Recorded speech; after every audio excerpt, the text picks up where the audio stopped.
Estava ouvindo atentamente os colegas se manifestarem sobre o tema e eu quero iniciar me colocando, né?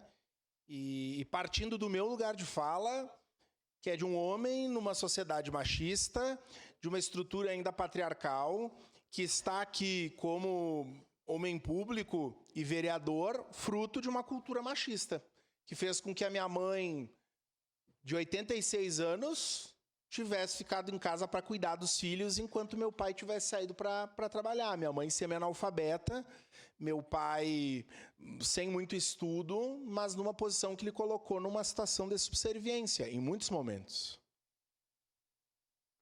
Numa posição, vereador Cláudio Libardi, em que na minha casa, com a minha esposa ainda, a divisão das tarefas não é igual. Por mais que a gente tente, nós temos que reconhecer. E eu venho me colocar nesse lugar de privilégio. E que muitas vezes nós, homens, naturalizamos isso. Como se isso fosse certo, nos beneficiando do resultado dessa sociedade machista e patriarcal. Então, eu falo como homem, reconhecendo os privilégios que o machismo na sociedade imputa e que muitos têm dificuldade de reconhecer. Me preocupa muito que nós não nos unimos para atacar quem violenta as mulheres e não quem tenta propor uma lei para recrudescer um problema que hoje, no estado do Rio Grande do Sul, mata centenas de mulheres todos os anos.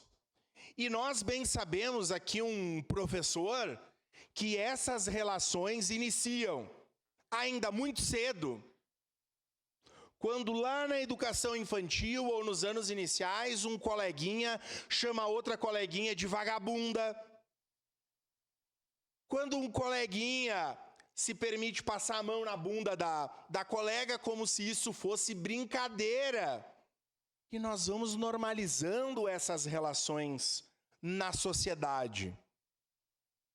Quando uma adolescente ou uma mulher adulta, e segundo a legislação, essa pessoa adulta, desde que não fira a lei, pode fazer o que ela quiser, essa mulher que pode se relacionar com quem ela quiser, nós nos autorizamos, e me perdoe, presidente, pode tirar dos anais assim que eu disser, quando um homem adulto se relaciona com várias mulheres, não há problema.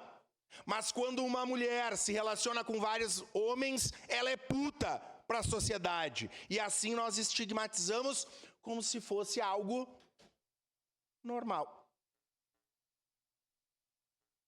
Então eu acho, e quero colocar minha opinião, volto a dizer, a minha opinião é de homem. Eu não sei o que é me vestir para ir numa festa, nós homens nunca saberemos, nunca passaremos por isso. Porque se tivermos que nos vestir para ir numa festa, nós vamos pensar se a roupa está adequada socialmente, se é frio, se é calor, mas colegas vereadoras, vocês sabem dessa sensação de se vestir para ir numa festa e pensar se o decote ou se a saia está curta demais, por quê? Não porque eu quero, mas porque algum homem vai se autorizar a mexer comigo, a mexer no meu corpo, em razão dessas regras do que é aceito ou não.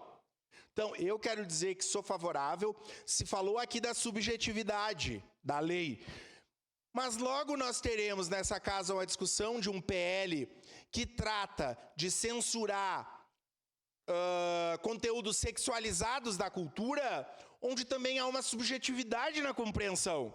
Então a subjetividade serve numa hora e não serve na outra. O tema do machismo precisa nos unir. Não é liberdade de expressão, assim como racismo e homofobia não é liberdade de expressão. Eu digo isso para os meus alunos, aqui como professor, trabalhando com 6º, 7º, 8º, 9º anos. Chamar uma menina de vagabunda, chamar um amigo de preto sujo, Isso não pode ser considerado de liberdade de expressão, nem com as crianças, e eu falo isso nas palestras que dou na escola. Isso é crime e crime não se relativiza. Muito obrigado, presidente. Com a palavra, vereador Caleb Garbim.